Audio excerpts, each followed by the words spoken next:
હાલો, જય શ્રી કૃષ્ણ. કેમ છો બધાય? મજામાં? અમે પણ મજામાં. આજે અમે સાડીમાં છીએ કેમ કે અમે વડ પૂજવા ગયા હતા.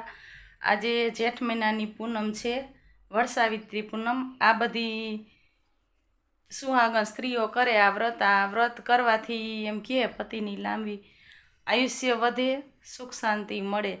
સાવિત્રી એ યમરાજા પાસેથી સત્યવાનનો જીવ પાછો મેળવી ગયો હતો.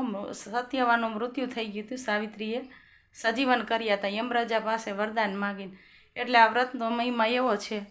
એટલે બધી બહેનો રહીએ. ચાલો, પૂજવા ગયા હતા, પૂજીને આવી ગયા હી. અને થોડો ઘણો વિડીયો હે તમને બતાવી પૂજવાનો. જય શ્રી કૃષ્ણ.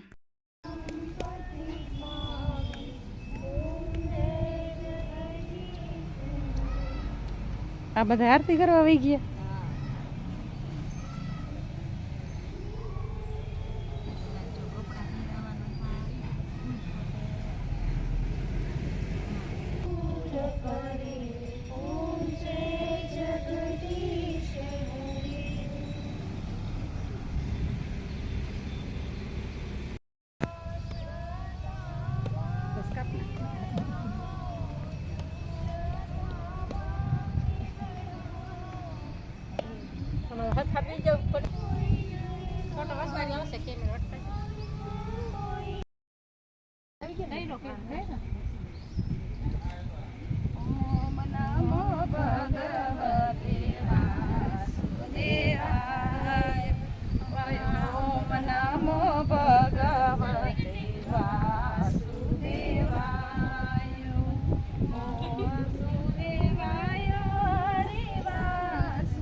હાલો યદભાઈ, જય શ્રી કૃષ્ણ.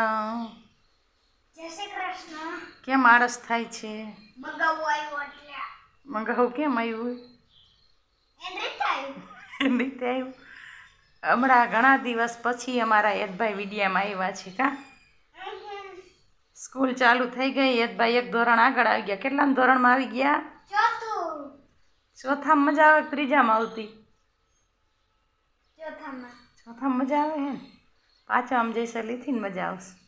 તો ગાઈડ નો ઓલો થઈ છે. ચોથામાં તાળું ચેક નથી કરતા. કે ગુલાઠી મારી જેવું. ગુલાઠી મારવા મૂકી તમને હરખો બેસે એમ ચારા ન કરે. ગુલાઠી મારતા હોય ન મારે. મારે એ ખોટું કરે જ નહીં કોઈ દી. કા કર ના ન કરે. ડાયો દીકરો. કા તો એ જ ભાઈ, આજે 21 જૂન હે તો યોગ દિવસે તમને સ્કૂલે યોગા કરાવ્યા હતા? હા કરાવ્યા હતા. હા. કિશુ ને સ્નેહ તો આજે 1 કલાક મોડા આવશે. અને 5:30 થી 6:30. તો 1.5 કલાક મોડા. 5:30 થી 6:30. પછી આવતા 15 મિનિટ તો થાય ને. આજે આપણા રાજપરભાઈ લીલા લેરે અત્યારે યોગ દિવસની ઉજવણી છે. ઘણા બધા આવવાના છે. તો જાવું છે તારે? લેસન પૂરું કરી લે. કા સારું, બીજું કાંઈ કહેવાનું હે તારે? ના, હવે મારે કાંઈ નથી કરવું. તો બાય બાય.